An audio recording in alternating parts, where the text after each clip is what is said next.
My name is Brian Gunter. I am a messenger and the senior pastor of First Baptist Church in Livingston, Louisiana.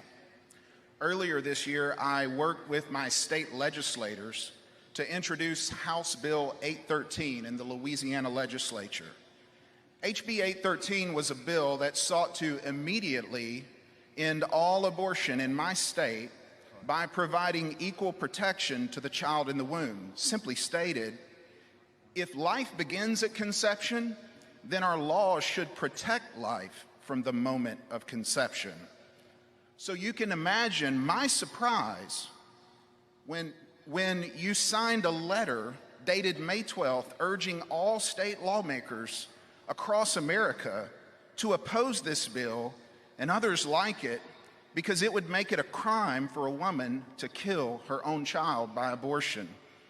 I thought that Southern Baptists, when we say we're pro-life, we mean that no person should be able to murder an innocent child in the womb. So this is my question.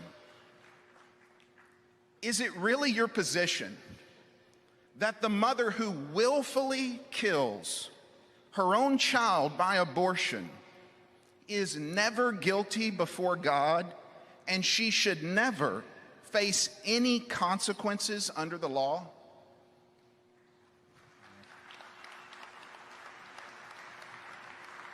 Here's the deal. We agree on the bottom line. We want abortion ended. We want it ended today. We want it ended tomorrow. We want to end it as soon as humanly possible. But while we hold fast to that goal and continually shout, that is what we want, why not support legislation that promises to save one more life in any context? I will say this, to get the record straight, no letter was sent directly to Louisiana about a Louisiana piece of legislation. Right after the draft opinion from the Supreme Court was leaked, National Right to Life approached us, as well as 75 other pro-life organizations from around the country, to say, hey, this would make sense, since functionally, if this were to be law, or this were to be the final decision, abortion will be returned to the states. It would seem to make sense that we send a letter to legislative leaders in all 50 states to let them know what the principles of the pro-life movement are. And so in a state like California, for example, where we are, it makes sense to send that because they're going to have this issue right in front of them. And in a state like California, they're going to have to take any available win where they can. Here's the reality. You're not going to get me to say that I want to throw mothers behind bars. That's not the view of this entity. That is not the view of this convention. It is not the view of the pro-life movement. That was proven yet again today. I believe the same principles that Jesus used in John 4 and John 8 apply right here. I have something that I want to talk to you about. Change the subject for a moment. That is on my heart, and it's very, very important to me, and I need your help with this. So we're watching a culture that is under divine judgment. And you can think about that in terms of a culture, or you can realize that the people who defy God in the culture are under divine judgment. It's very personal. And it struck me this week in a way that it hadn't in the past. Governor Gavin Newsom, who has decided that he is going to lead the nation in providing the slaughter of the children that God creates in the womb, has postured himself as if he were Herod. And I am deeply concerned for the jeopardy of his eternal soul.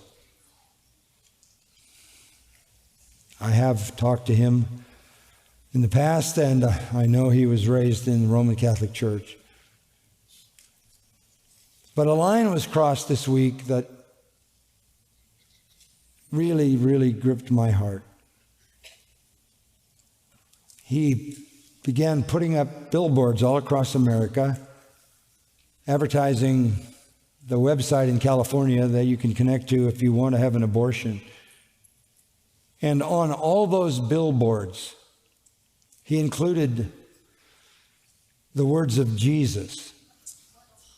Billboards advertising abortion. This is what he put on those billboards.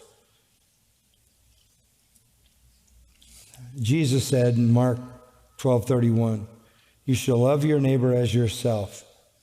There is no other commandment greater than these." He had the terrifying audacity to use the words of Jesus to support the slaughter of the ones that he creates in the womb. The jeopardy of his soul is evident. You're not going to get me to say that I want to throw mothers behind bars. That's not the view of this entity. That is not the view of this convention. It is not the view of the pro-life movement. That was proven yet again today. I believe the same principles that Jesus used in John 4 and John 8 apply right here.